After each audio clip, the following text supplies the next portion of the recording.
ሰላም ጤና ይስጥልኝ የማዮ ስፖርት ተከታታዮች እንደምን አላችሁ? ለመላው እስልምና ሃይማኖት ተከታዮች እንኳን ለ1447ኛው የኢድ በዓል አደረሳችሁ እያልኩኝ ዛሬ በእንግሊዝ ፕሪሚየር ሊግ 31ኛ ሳምንት አንድ ጨዋታ ይደረጋል። ማንቸስተር ዩናይትድ ከበርንማውዝ ይጫወታል። ስለዚህ ጨዋታ የምነግራችሁ ነገር አለ። የሊቨርፑሉ አጥቂ ሞ ሳላህ ጉዳት እንዳጋጠመውና ከነገው ጨዋታ ውጭ መሆኑ ተነግሯል። ምን ገጠመው የሚል ትሰማላችሁ። የአውሮፓ ሊግ 16 ውስጥ ጥሎ ማለፍ መልሱ ጨዋታ ትናንት ተደርጎ ወደ 8 ውስጥ ያለፉ ክለቦች ታውቀዋል። ማን ከማን ከገናኘ የሚለውን ትሰማላችሁ። የአውሮፓ ቻምፒዮንስ ሊግ በሳምንቱ አጋማሽ መደረጉ ይታወቃል። የሳምንቱ ምርጥ ተጫዋች ይፋ ተደርጓል። ማን ነው? ይህንንም የምነግራችሁ ነገር ይኖረናል። እንግዲህ እንግሊዝ ብሔራዊ ቡድን ለተጫዋቾች ጥሪ አቅርቧል።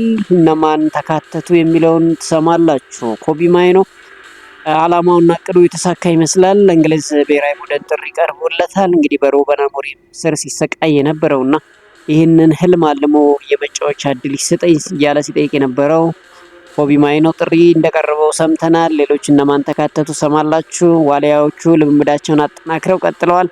እንግዲህ የአፍሪካ ዋንጫ ቅድመ ማጣሪያ መርሃ ግብር ያለባቸው ዋሊያዎቹ ደማቅ ልምምድ እያደረጉ ይገኛሉ። ስለዚህም የምትሰሙት ነገር አለ። ዋይኔ ሮኒ ስለ 2010 የዓለም ዋንጫ ትችት ሰንዝሯል። ለትችቱ ከደቡብ አፍሪካ ምላሽ ተሰጥቶታል። ይህንን የምነግራችሁ ነገር አለ። ስለ ሴኔጋል ዋንጫ አፍሪካ ዋንጫ መነጠቅ ዙሪያ የተሰሙ ዜናዎች አሉ። ስለዚህም የምነግራችሁ ነገር አለ። ቻናሉን ሰብስክራይብ፣ ቪዲዮ ላይክ አድርጋችሁ ከመጨረሻው አብራችሁ እንድትሆኑ እንግዲህ በአክብሮት እንጋብዛለን። በቅድሚያም ዋሊያዎቹን እናገኛለን። ዋሊያዎቹ የአፍሪካ ዋንጫ ቅድመ ማጣሪያ መርሃ ግብር ያለባቸው ሲሆን እንግዲህ ለቡድን ስብስባቸውን ይፋ እያደረጉ እና ልምምድ መጀመራቸው ተነግሯል።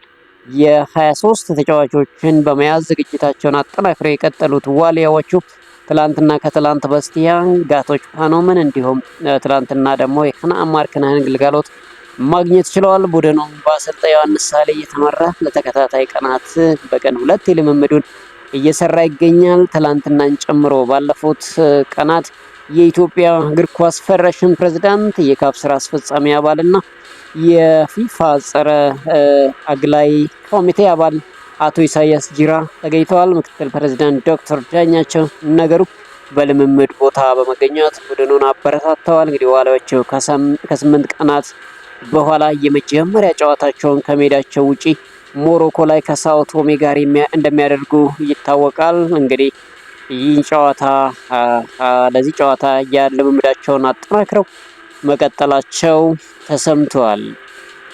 የአውሮፓ ቻምፒዮንስ ሊግ ጥሎ ማለፍ ጨዋታዎች የሳምንቱ መጨረሻ መደረጋቸው ይታወቃል። በዚህም መሰረት የሳምንቱ ምርጥ ተጫዋች ይፋ ሲደረግ የባርሴሎናው ተጫዋች ራፊኒያ ምርጥ ተጫዋች በመባል መሸለም ችሏል። ራፊኒያ ባርሴሎና ኒውካስል ዩናይትድን 7-2 ባሸነፈበት ጨዋታ 2 ጎሎችን አስቆጥሮ 2 ለጎል የሆኑ ኳሶችን አመቻችቶ ማቀበሉ ይታወሳል። እንግዲህ ራፊኒያ ድንቅ ምሽት ባሳለፈበት የጨዋታ ኮከብ መባሉ ይታወሳል።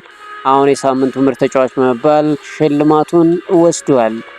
ሌላው እንግዲህ የቼልሲው አሰልጣኝ ሊያም ሮሲነር በፒኤስጂ 8-2 እየተመሩ በነበረበት ለአሌሃንድሮ ጋርናቾ ማስታወሻ ጽፈው ሲሰጡ ይታይ ነበር። አሰልጣኙ የ8-2 ውጤትን ለመቀልበስ በማሰብ ማስታወሻ መስጠታቸው ብዙዎችን ሲያነጋግሩበት ነበር። በጉዳዩ ዙሪያ አስተያየታቸውን የተጠየቁት አሰልጣኝ ሊያም ሮሲነር ይሄ ተጽዕኖ አያሳድርብኝም ሲሉ ገልጸዋል። ሰዎች እኔ ላይ መቀለዳቸው አያስገርመኝም ያሉት አሰልጣኙ ይሄ እኔ ፍላጎት ክለቡ ጨዋታዎችን እንዲያሸንፍ ነው ሲሉም አስተባብለዋል።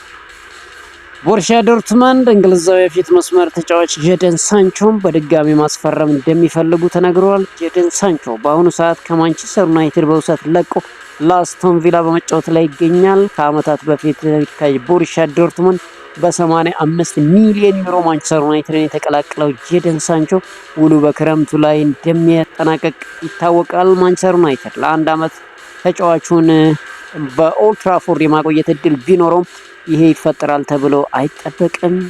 እንግዲህ ጄደን ሳንቾ በነፃ ወደ ቦሩሺያ ዶርትሙንድ ደሞዙን ቀንሶ ይቀላቀላል ተብሎ ይጠበቃል። የ25 ዓመቱ ጀደን ሳንቾ ደሞዙን ቀንሶ ወደ ቦሩሺያ ዶርትሙንድ መመለስ እንደሚፈልግም እየተጠቆመ ይገኛል። ሌላው እንግዲህ በማንቸስተር ዩናይትድ ቤት እየተነሳ የሚገኘው የሳንድሮ ቶናሊ እና የብሩኖ ጉማሬሽ ጉዳይ ነው። ማንቸስተር ዩናይትድ የሁለቱን የኒውካስል ዩናይትድ አማካዮች በጥብቅ እንደሚፈልግ እየተነገረ ይገኛል። በተለይ ሰሞኑን ከብሩኖ ጉማሬሽ ጋር እየተያዘ ያለው ነገር ትክክል አይደለም ሲል አሰልጣኝ ኤዲሃው ተናግሯል። ብሩኖ ጉማሬሽ የኛ ተጫዋች ነው፣ አምበልም ጭምር ነው። አሁን ላይ ጉዳት ላይ ነው ያለው። ወደ ክለቡ ለመመለስ ጥረት እያደረገ ይገኛል። በማንቸስተር ዩናይትድ በኩል እየተነሳ ያለው ነገር ልክ አይደለም ሲሉ አስተባብለዋል። እንግዲህ ማንቸስተር ዩናይትድ በክረምቱ ብዙ የመሃል ሜዳ ተጫዋቾች እንደሚፈለግ ይታወቃል። በተለይ ብሩኖ ጉማሬሽ፣ ሳንድሮ ቶናሊ፣ አዳም ዋርተን፣ ካርሎስ ባሌባ የሚሉ ስሞች በተደጋጋሚ እየሰማን ይገኛል። እንግዲህ አሁን ደግሞ የብሩኖ ጉማሬሽ ጉዳይ እያነጋገረ ይገኛል።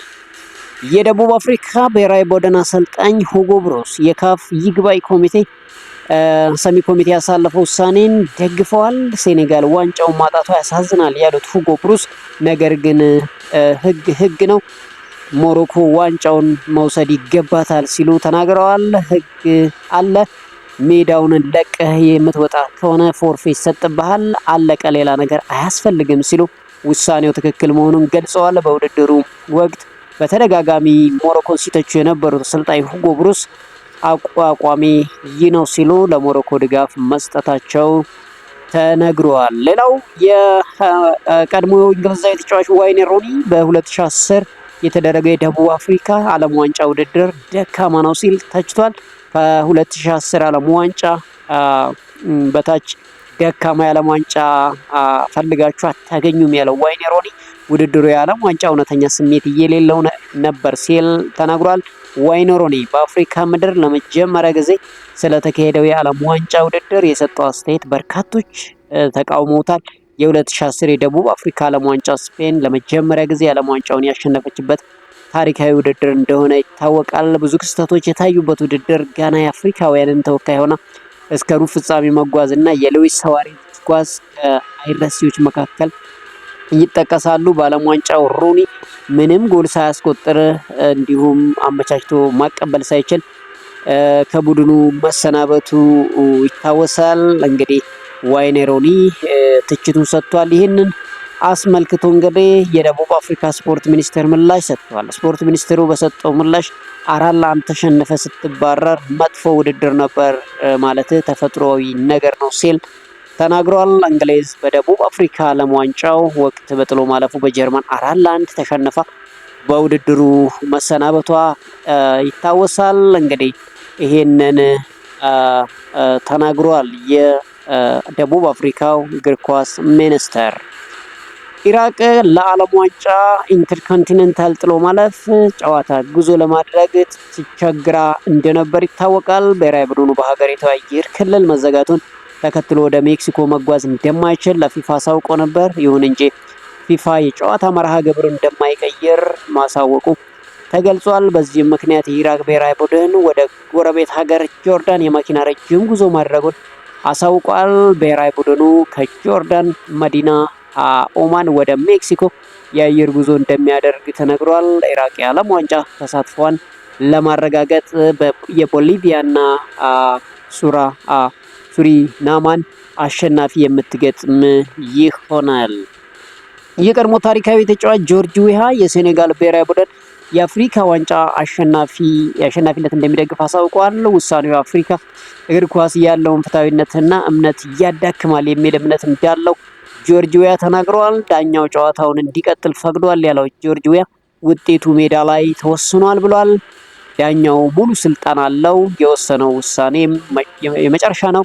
የተጠናቀቀ ጨዋታ ለመሰረዝ ስፖርታዊ ምክንያት ሊቀርብ አይችልም ሲል ጆርጅ ዊሃ እንግዲህ ውሳኔውን ተችቷል።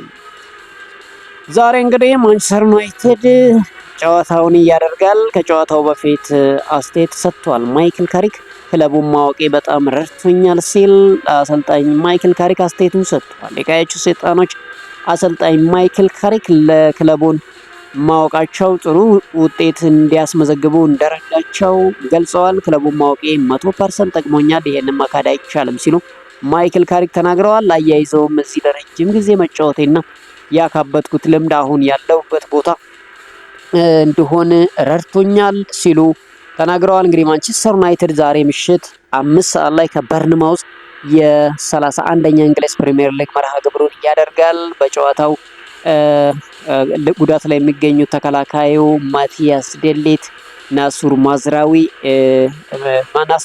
እንኳን በህመም ምክንያት እንደሆነ ተነግረዋል። ሊሳንድሮ ማርቲኔዝን ጨምሮ ጨዋታው ላይ እንደማይገኙ ተነግሯል። ሜሰን ማውንት ወደ ሙሉ አቋሙ ተመልሷል። ነገር ግን ምናልባት ከመቀመጫ ወንበር ሊነሳ ይችላል ተብሎ ተነግሯል። እንግዲህ ባለፈው ጨዋታ በጣም አስገራሚ በሆነ ውጤት ኦልትራፎርድ ላይ 4-4 እንደተለያዩ ይታወሳል። አሁን እንግዲህ ከሜዳቸው ውጪ ከበርንማውዝ ጋር የሚያደርጉት ጨዋታ ምን ያደርጉታል የሚለው በጉጉት ይጠበቃል። ቀድሞ መጫወቱ እንግዲህ በጣም ከጫና ውጭ ሆኖ እንዲጫወት ያደርገዋል። ከአስቶን ቪላ በ3 ነጥብ ርቆ 3ኛ ላይ የሚገኘው ማንቸስተር ዩናይትድ ዛሬ ካሸነፈ በ6 ነጥብ ይርቃል። ጨዋታውን እስከሚያደርግ ቼልሲ እንዲሁም ሊቨርፑል ከስሩ እየተከተሉት አሉ። ታዲያ ማንቸስተር ዩናይትድ እንግዲህ ድሉን የበለጠ የሚያሰፋበትን አጋጣሚ ዛሬ ይጠቀማል አይጠቀምም የሚለው በጉጉት ይጠበቃል። በሳምንቱ እንግዲህ የፒኤፍኤው የምርጥ ተጫዋች የተባለው ቤንያሚን ሴስኮ በ2026 ድንቅ እንቅስቃሴ እያደረገ ይገኛል። ዛሬስ ምን ያሳየናል የሚለው በጉጉት ይጠበቃል። ቋሚ ሆኖ ይጀምራል ወይስ ደግሞ ከመቀመጫ ወንበር ይነሳል የሚለው ገና አልታወቀም። ብሩኖ ፈርናንዴስ በጣም አደገኛ እና በጣም አስገራሚ የሚባል ብቃት ላይ ይገኛል። ባለፈው ሳምንት 2 ለጎል የሆኑ ኳሶቹን አመቻችቶ አቀብሎ የዴቪድ ቤካምን ሪከርድ ሰብሯል። ዛሬስ ምን ያደርጋል የሚለው በጉጉት ይጠበቃል። እንግዲህ ብሩኖ ፈርናንዴስ በቴሪ ዳንኤል ሄነሪ የተያዘውን የ20 ጎሎች ላይ የመሳተፍ የ1 ዓመት ሪከርዱን ይሰብራል ተብሎ ይጠበቃል። 16 ላይ ደርሷል። 4 ብቻ ይቀሩታል። አሁን የቀሩትን 8 ጨዋታዎች ዛሬውን ጨምሮ ምን ያሳያል የሚለው እንግዲህ በጉጉት ይጠበቃል። ለማንኛውም ምሽት 5 ሰዓት ሲል ማንቸስተር ዩናይትድ ከሜዳ ውጪ ይጫወታል። የእንግሊዝ ብሔራዊ ቡድን እንግዲህ ለዓለም ዋንጫ ማጣሪያ ለሚያደርጋቸው ጨዋታዎች የቡድን ስብስቡን እያስታወቀ ይገኛል። ኮቢ ማይኒ ለእንግሊዝ ብሔራዊ ቡድን ጥሪ የቀረበለት ተጫዋች ነው። ማንቸስተር ዩናይትድ አማካይ ኮቢ ማይኖ ወደ እንግሊዝ ብሔራዊ ቡድን ስብስብ እንደሚመለስ ተገልጿል። እንግሊዝ በቀጣይ ለምታደርጋቸው ወዳጅነት ጨዋታ ኮቢ ማይኖ ከአሰልጣኝ ቶማስ ቱኬል ጥሪ የቀረበለት ተጫዋች ሆኗል። ኮቢ ማይኖ በአሰልጣኝ ማይክል ካሪክ ስር ወደ አሰላለፍ መመለሱ ለብሔራዊ ቡድኑ ጥሪ እንዳስገኘለት ይነገራል። እንግዲህ በሩበን አሞሪም ጊዜ ይህ ተጫዋች ከብሩኖ ፈርናንዴዝ ጋር መወዳደር አለበት እያሉ ሲቀልዱበት እንደነበርና ተጫዋቹን በጣም ሲበሳጭና መልቀቅ እንደሚፈልግ ሲናገር ነበር። ነገር ግን የሩበን አሞሪም ማሰናበት ተከትሎ ወደ ማይክል ካሪክ ማንቸስተር ዩናይትድ ፊቱን ካዞረ በኋላ በማንቸስተር ቋሚ ተሰላፊ እየሆነ ድንቅ እንቅስቃሴ እያደረገ የሚገኘው ኮቢ ማይኖ ለብሔራዊ ቡድን ጥሪ ደርሶታል። እንዲሁም የተከላካይ ስፍራ ተጫዋቹ ሃሪ ማጉዌር ወደ ብሔራዊ ቡድኑ ስብስብ መመለሱ ተነግሯል። ብሔራዊ ቡድኑ በተጨማሪም ለኒውካስል ዩናይትዱ ሉዊስ ሃል ጥሪ የሚያቀርብ ሲሆን የመጀመሪያ ተመራጭ የግራ መስመር ተሰላፊ ሊሆን እንደሚችል እየተነገረ ይገኛል። በተያያዘ ዜና ካልቨርት ለዊን ወደ ብሔራዊ ቡድኑ ለመመለስ እንደተጠራ ተነግሯል። የሊድስ ዩናይትዱ የፊት መስመር ተሰላፊ አጥቂ ዶሚኒክ ካልቨርት ለዊን ለእንግሊዝ ብሔራዊ ቡድን ጥሪ ቀርብለታል። ካልቨርት ለዊን በዚህ ዓመት ለሊድስ ባደረጋቸው 27 የሊግ ጨዋታዎች 10 ጎሎችን አስቆጥሯል። የ27 ዓመቱ ካልቨርት ለዊን ከ5 ዓመታት በኋላ ለመጀመሪያ ጊዜ ለእንግሊዝ ብሔራዊ ቡድን ጥሪ ቀርቦለታል። ለዊን ከዚህ በፊት ሴት ልጄ አባቷ ለእንግሊዝ ሲጫወት ብትመለከት ደስ ይለኝ ነበር ሲል ተናግሮ ነበር። እንግዲህ ሀሳቡ የተሳካለት ይመስላል። በሌላ በኩል የኤቨርተኑ አማካይ ጄምስ ጋርነር ለመጀመሪያ ጊዜ ለዋናው ብሔራዊ ቡድን ጥሪ ቀርቦለታል። ጄምስ ጋርነር በሁሉም የእንግሊዝ ብሔራዊ ቡድን የእድሜ እርከኖች ተሰልፎ የተጫወተ ታሪካዊ ተጫዋች ያደርገዋል። አሰልጣኝ ቶማስ ቱኬል እንግሊዝ በቀጣይ ለምታደርጋቸው የወዳጅነት ጨዋታዎች ሙሉ ስብስባቸውን ይፋ ሲያደርጉ አሌክሳንደር አርኖልድ እንዲሁም ሉክ ሾው ከብሔራዊ ቡድኑ ስብስብ ሳይካተቱ ቀርተዋል። አሰልጣኝ ቶማስ ቱኬል ለብራይተኑ ግብ ጠባቂ ጄሰን ስቲል ጥሪ አቅርበዋል። ለእንግሊዝ ተጫውቶ የማያውቀው ግብ ጠባቂው ባለፉት 2 የውድድር ዓመታት 2 ጨዋታዎች ነው ማድረግ የቻለው። እንግዲህ አሁን ወደ ቡድኑ ስብስብ ተጠርቷል። እንግዲህ በአጠቃላይ የተጠሩ ተጫዋቾች እነማን ናቸው የሚለውን ለመመልከት ያክል በግብ ጠባቂነት ዲን ኢንደርሰን፣ ጆርዳን ቢክፎርድ፣ አሮን ራምስዴል፣ ጄሰን ስቲል እንዲሁም ጄምስ ትራፎርድ ተጠርተዋል።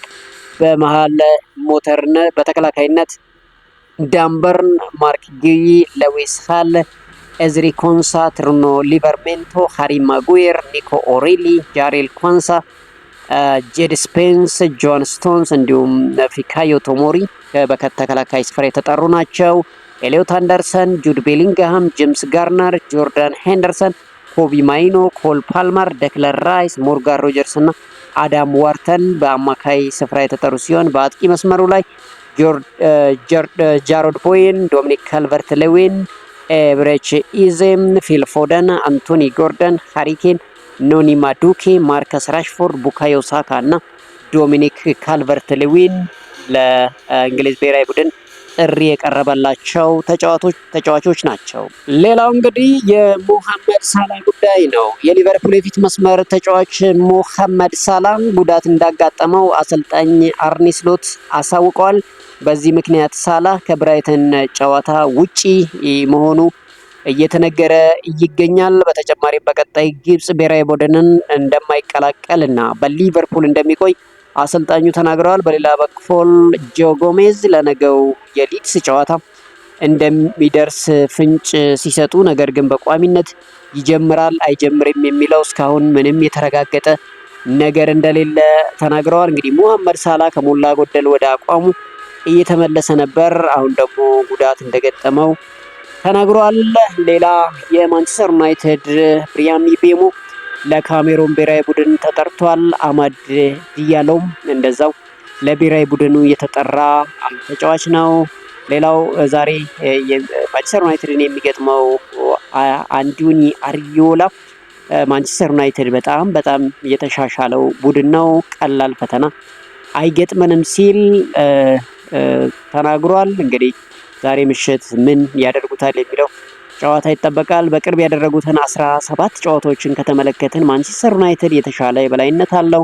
ማንቸስተር ዩናይትድ 9ን ሲያሸንፍ 4ቱን በርንማውዞች አሸንፈዋል፣ 4ቱን ደግሞ አቻ ተለያይተዋል። ዛሬ እንግዲህ ምን ሊፈጠር ይችላል የሚለው በጉጉት ይጠበቃል። እንግዲህ ዘንድሮ ድንቅ እንቅስቃሴ እያደረገ የሚገኘው ሌላኛው የማንቸስተር ዩናይትድ ተጫዋች ካርሎስ ካስሜሮም ዛሬ የሚጠበቀው ተጫዋች ነው። እንግዲህ ካርሎስ ካስሜሮ በማንቸስተር ዩናይትድ ቤት እለቃለሁ ብሎ ካሳወቀ በኋላ በጣም ጥሩ እንቅስቃሴ እያደረገ ይገኛል። ኦፕታ ሱፐር ኮምፒውተር ዛሬ እንግዲህ ማንቸስተር ዩናይትድ የማሸነፍ እድሉን 46 ከመቶ ሰጥቶታል። ማንቸስተር ዩናይትድ ምንም እንኳን ከሜዳ ውጭ ቢጫወትም የዛሬውን ጨዋታ የማሸነፍ እድሉ ለማንቸስተር ዩናይትድ ተሰጥቷል። ማንቸስተር ዩናይትድ እና በርንማውዝ በዚህ ሰዓት በ13 ነጥብ ተለያይተው 3ኛና 10ኛ ደረጃ ላይ ይገኛሉ። በርንማውዝ እንግዲህ አንቷን ሴሜኞን አጥቷል።